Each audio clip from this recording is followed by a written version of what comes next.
Alright, Zack Snyder's Justice League is here.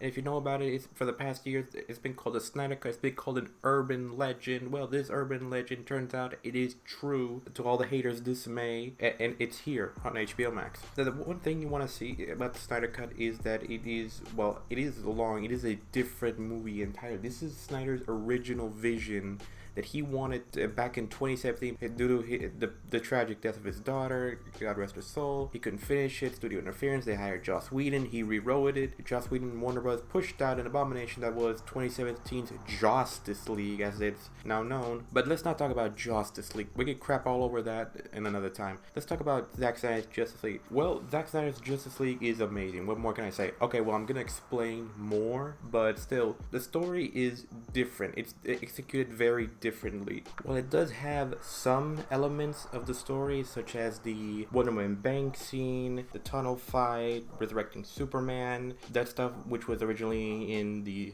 Snyder Cut, but Joss Whedon rewrote that and whatnot.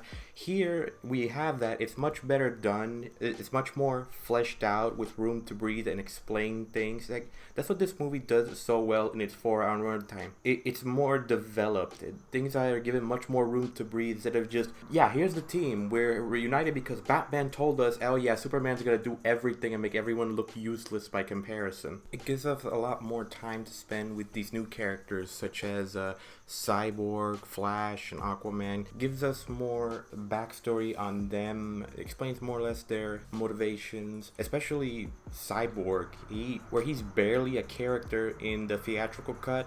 Here, he's a lot more expanded upon. Whereas in the theatrical, you kind of got a hint that him and his dad didn't have like an easy relationship or whatnot. That's just glossed over. Here, we get a lot more expanded. We basically get his origin here. And in this movie, like Zack said, he is pretty much the heart and soul of this movie. Now that's not to say others were like, I think Ezra Miller's Flash is given a lot more material, a lot more to work with, in a sense that he's not just this, you kind of get the sense he's this, guy who's just somewhat new to his powers, but he isn't like a complete like one-line quipster like he was in the theatrical cut, who doesn't know east from west and is bumbling, clumsy guy. No, he is a lot better in this movie. You want to know what I'm talking about? He's like the second best character in this movie, but if you want to know what I'm talking about, watch the movie. And this goes for all the other cast members. Aquaman, Batman, Wonder Woman, and Superman. They all go through their own arcs in this movie that helps them unite against this massive incoming threat. And it really does show that every single member of the League was needed, not like in the theatrical cut, whereas basically Superman did it.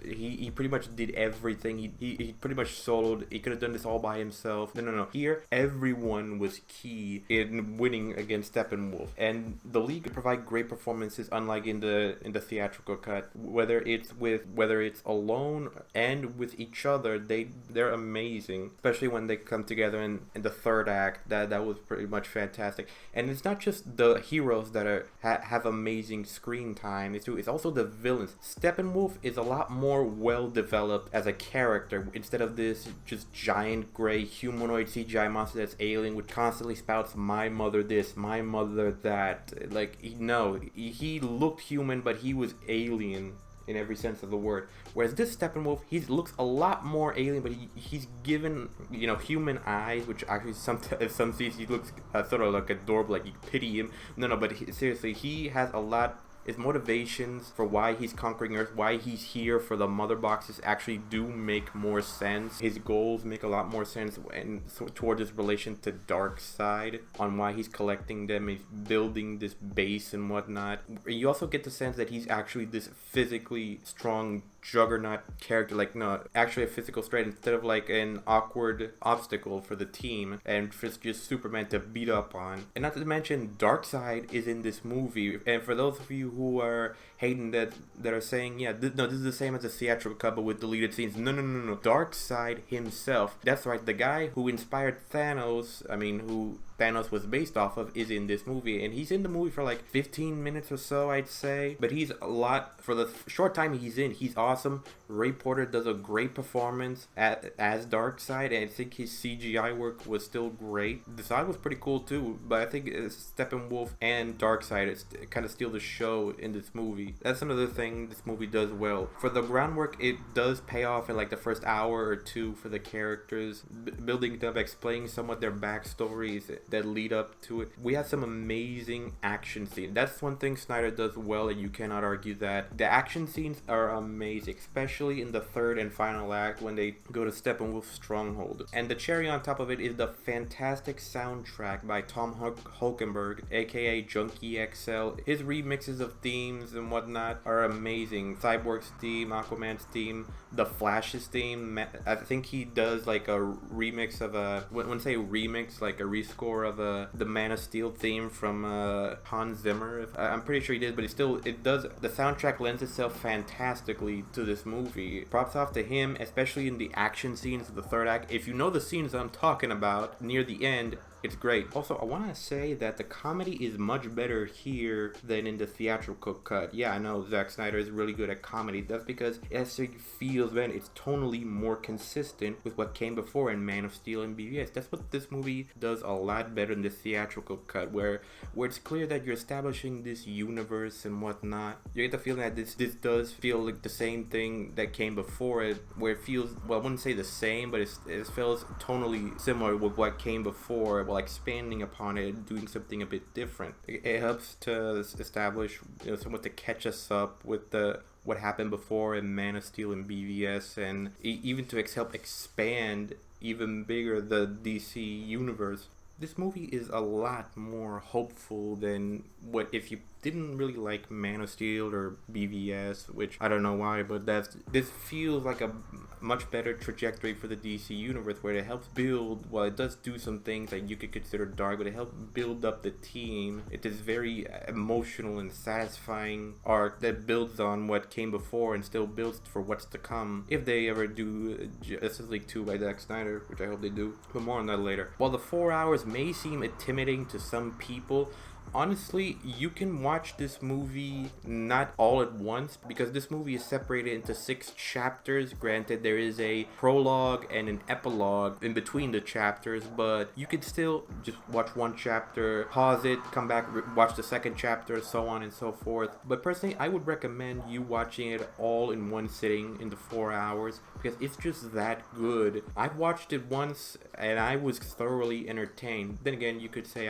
because I'm a DC fan, I'm a fan of Zack Snyder and his work, that's why maybe I enjoy it, but it's still the option. But I personally recommend you watching it 4 hours in one sitting, because it is great. It's this 4-hour grandiose epic that fixed a lot of the problems that the theatrical cut did, and makes the theatrical cut look like dog shit. Because basically, the Zack Snyder's Justice League is the guy she told you not to worry about. You know that meme? But seriously, the one complaint I will say about Zack Snyder's Justice League is is that the one Wonder Woman soundtrack that plays every time she or an Amazon is on screen, yeah, that kind of got tiring a bit. I prefer maybe use it a little less, but still it was pretty awesome for the most times she was using it. Maybe use it a little less next time. So Zack Snyder's Justice League, overall, it's an amazing movie. I think you should at least watch it, because it's an objectively better movie than the Whedon cut, the Justice League, the theatrical cut that happened in 2017, and it does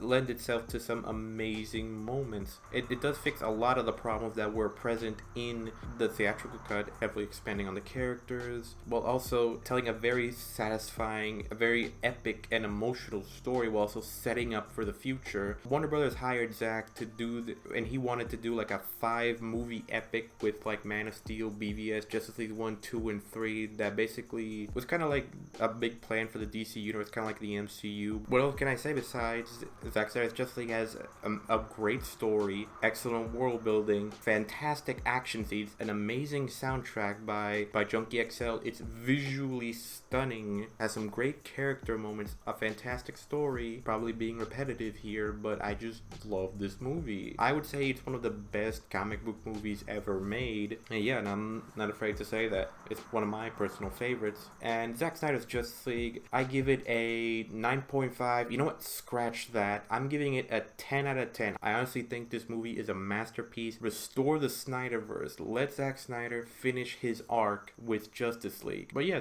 so overall, those are my thoughts. No, tell me what you think in the comments below. Remember to like, comment, and subscribe. Hit the bell so you can get notified on all my videos. And follow me on Twitter @KryptonianOtaku. I will see you all later. Peace out.